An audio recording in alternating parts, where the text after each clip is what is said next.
Olá, sejam muito bem-vindos ao Acorda Pra Vida. Eu sou Vivian Kerlakian Facuri e hoje a gente vai falar Deus tem paciência, mas ela tem limite. Então curtam, compartilhem, comentem, se inscrevam no canal e aproveitem para mandar esse vídeo para outras pessoas para abençoar a vida delas. Naum 1:3 diz o seguinte: o Senhor é paciente, mas poderoso e não deixa os culpados sem castigo. Ele anda pelo meio de tempestades e de ventos violentos. As nuvens são o pó que os seus pés levantam. Já em Jeremias 29:11 diz o seguinte: só eu conheço os planos que tenho para vocês, prosperidade e não desgraça, e um futuro cheio de esperança. Sou eu, o Senhor, quem está falando. Ou seja, Deus é paciente, né? Mas essa paciência não é tão grande assim. Ele é um pai e ele é um pai perfeito. E nós também, como pais, como mães, a gente sabe que a gente deve ter paciência com os nossos filhos, mas que a gente também não deve deixar eles soltos fazendo o que eles querem, né? Que a gente tem que colocar alguns limites e que esses limites são muito importantes para a vida deles. Já te aconteceu de testar a paciência dos teus pais até o último limite? Se você não era aquela criança super irrepreensível, provavelmente isso já te aconteceu. Para mim, repreender é uma das coisas mais difíceis que existe na vida. Assim, eu, Vivian, pessoalmente falando, eu tenho muita dificuldade de fazer isso. Não que isso seja uma coisa certa, né? Deus quer que a gente repreenda os nossos filhos, mas eu tenho bastante dificuldade de fazer isso. Mas Deus é um pai perfeito. Ele não vai deixar de repreender a gente quando a gente precisar de uma repreensão. Só que um dos meus filhos sabe que eu tenho essa dificuldade de ficar repreendendo e ele se aproveita bastante desse meu calcanhar de Aquiles. Deus não tem calcanhar de Aquiles, então ele é muito paciente, ele é muito misericordioso, só que a gente tem que tomar bastante cuidado, né, com o jeito que a gente vive, para não sair fazendo um monte de besteira, porque Deus vai repreender. Hebreus 12:11 diz: quando somos corrigidos, isso no momento nos parece motivo de tristeza e não de alegria.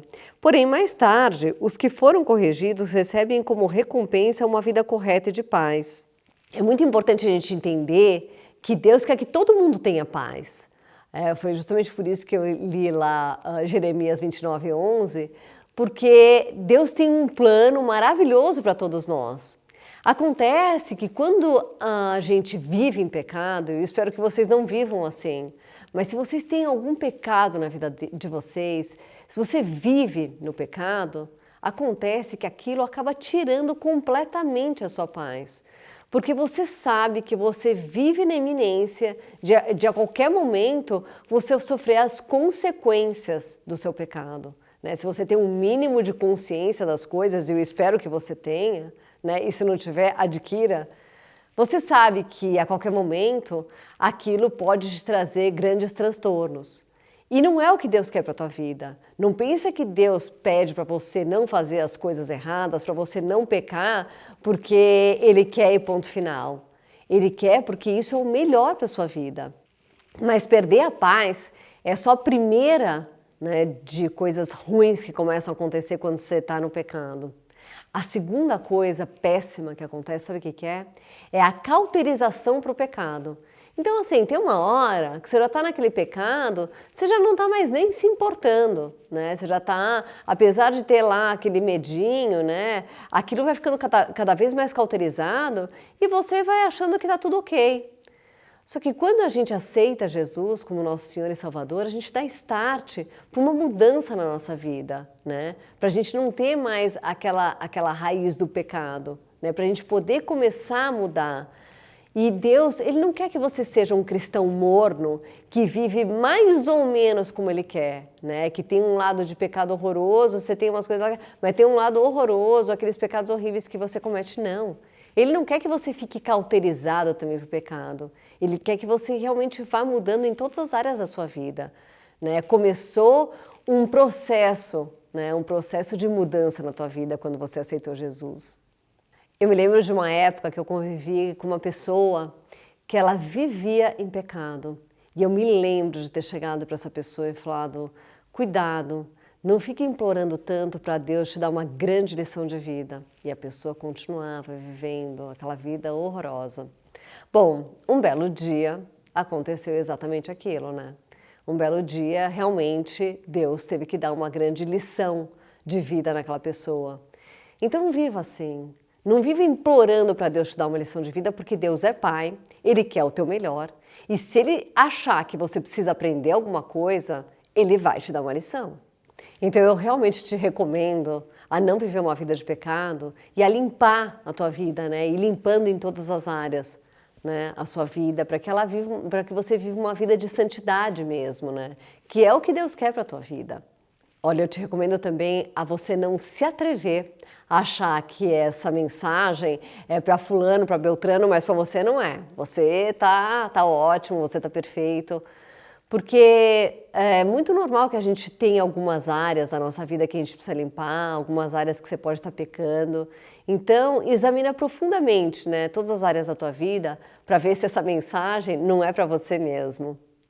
Hebreus 10, 26 diz: pois se continuarmos a pecar de propósito, depois de conhecer a verdade, já não há mais sacrifício que possa tirar os nossos pecados. Aqui ele está falando de apostasia total, tá? De apostasia de uma pessoa que já aceitou Jesus, que já conhece a palavra, já conhece a Deus, né? E está lá totalmente no pecado. Ó. Pelo contrário, resta apenas o medo do que acontecerá, medo do julgamento e do fogo violento que destruirá os que são contra Deus. Bom, então toma muito cuidado, né? Porque viver dessa maneira, viver no pecado, é viver aprisionado. Você vive aprisionado pelo pecado. Só que se você aceitou Jesus, você não está mais debaixo, né, do domínio do pecado. Você tem a liberdade de sair desse domínio. Então toma muito cuidado e toma essa atitude de sair dessa vida de pecado. Uma outra coisa também é o seguinte, né? A apostasia total, né, a pessoa entrar, quer dizer, numa situação dessa, né, que esses versículos estão descrevendo, é uma coisa que não é tão normal. Só que quando você começa, né, a entrar nessa apostasia, ou seja, nessa vida de pecado que você se afasta de Deus, né, aquilo tem um começo. Né? Não é que tem um começo na sua vida. Dificilmente, do nada, você simplesmente mudou de vida e você simplesmente não quer mais estar com Deus. Então, eu te recomendo a você voltar para os trilhos, né? O mais rápido que você puder, você se arrepender, né, dos pecados que você tem e voltar para os trilhos. Porque quanto mais longe você vai indo, mais difícil vai ficando de você voltar. E daí mais você corre o risco de entrar em apostasia. Então não viva dessa maneira. Bom, hoje eu vou ficar por aqui, então curtam, compartilhem, comentem, se inscrevam no canal e aproveitem para mandar esse vídeo para abençoar a vida de outras pessoas. Até a próxima!